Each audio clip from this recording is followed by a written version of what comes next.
আসসালামু আলাইকুম প্রিয় গ্যাস, সকলে কেমন আছেন? আশা করি সকলে ভালো আছেন। আপনাদের দোয়া ইনশাল্লাহ আমি ভালো আছি। তো কালকে শুক্রবার ভালো ভূমিকম্প হয়েছে। এটা নতুন কাজ চলতেছে আমাদের 8তলা বিল্ডিংয়ের। তো আমাদের এই বিল্ডিংয়ে অনেক ক্ষতি হয়েছে, মোটামুটি বুঝতে পারি না, কিন্তু আজকে এসে দেখলাম মোটামুটি ভালোই ফাটল ধরছে, অনেক জায়গায় ফেটে গেছে। এই দেখেন, এই ফাটাটা দিচ্ছে, তারপরে আরও উপরে ফাটছে, মোটামুটি বড় ধরনের মোটামুটি ফাটছে।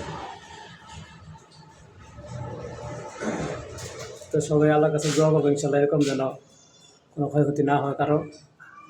অনেক শখের বিল্ডিং, সবার কাছে কামনা।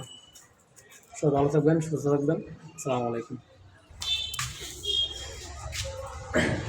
ছেড়ে দিবেন।